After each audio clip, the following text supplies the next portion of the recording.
সাভারে আবাসিক হোটেলে পুলিশের অভিযানে ৯ নারী সহ আটক হয়েছেন ২২ জন। ক্যামেরার ফ্ল্যাশ ঝলসে উঠতেই আঁচলে মুখ ঢাকলেন কেউ, কেউ বা কান্নায় ভেঙে পড়লেন। পুলিশের জিজ্ঞাসাবাদের মুখে নারীদের কণ্ঠস্বর রুদ্ধ হয়ে আসছিল।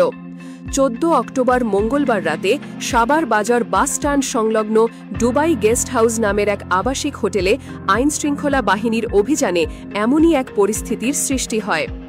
আবাসিক হোটেলের আড়ালে দীর্ঘদিন ধরে চলা অসামাজিক কার্যকলাপের আখড়ায় ওই ২২ জনকে আটক করেছে সাভার মডেল থানা পুলিশ।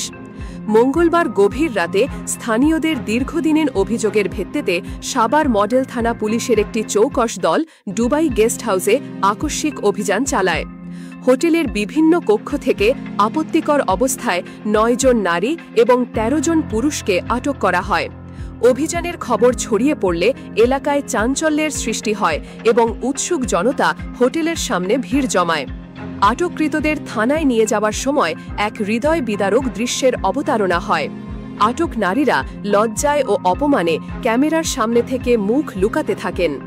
১৫ই অক্টোবর বুধবার সকালে সাভার মডেল থানার ভারপ্রাপ্ত কর্মকর্তা জুয়েল মিয়া গণমাধ্যমকে বিষয়টি নিশ্চিত করেন। তিনি জানান, গোপন সংবাদের ভিত্তিতে এবং অসামাজিক কার্যকলাপের সুনির্দিষ্ট অভিযোগের পরিপ্রেক্ষিতে আমরা দুবাই গেস্ট হাউসে অভিযান পরিচালনা করি। সেখান থেকে ৯ জন নারী সহ মোট ২২ জনকে জিজ্ঞাসাবাদের জন্য থানায় আনা হয়েছে। তবে তাৎক্ষণিকভাবে আটককৃতদের নাম পরিচয় প্রকাশ করা হয়নি। ওসি আরও বলেন, আটককৃতদের প্রাথমিক জিজ্ঞাসাবাদ চলছে। তাদের মধ্যে কোনো বৈধ স্বামী স্ত্রী রয়েছেন কিনা তা পুঙ্খানুপুঙ্খভাবে যাচাই করা হচ্ছে। আমরা পুরো বিষয়টি খতিয়ে দেখছি। যাচাই বাছাই শেষে যাদের বিরুদ্ধে অসামাজিক কার্যকলাপে জড়িত থাকার প্রমাণ পাওয়া যাবে তাদের বিরুদ্ধে কঠোর আইনানুগ ব্যবস্থা গ্রহণ করা হবে। এই ধরনের অনৈতিক কর্মকাণ্ডের সঙ্গে হোটেল কর্তৃপক্ষের কোনো সংশ্লিষ্টতা আছে কিনা তাও তদন্ত করে দেখা হবে। এদিকে স্থানীয় বাসিন্দাদের অভিযোগের তীর সরাসরি হোটেল কর্তৃপক্ষের দিকে। নাম প্রকাশে অনিচ্ছুক এক এলাকাবাসী বলেন, এই হোটেলটি আবাসিক ব্যবসার নামে মূলত অনৈতিক ব্যবসার আখড়া বানিয়েছিল। দিনের বেলায় পরিবেশ স্বাভাবিক থাকলেও রাত বাড়ার সাথে সাথে এখানে অচেনা ও সন্দেহভাজন নারী পুরুষের আনাগোনা বেড়ে যেত। তাদের অশালীন আচরণে এলাকার পরিবেশ বিষাক্ত হয়ে উঠেছিল।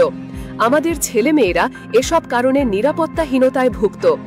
আরেকজন বাসিন্দা ক্ষোভ প্রকাশ করে বলেন, আমরা এই বিষয়ে একাধিকবার মৌখিকভাবে অভিযোগ জানিয়েছি, কিন্তু কোনো এক অদৃষ্ট শক্তির কারণে এতদিন কোনো ব্যবস্থা নেওয়া হয়নি।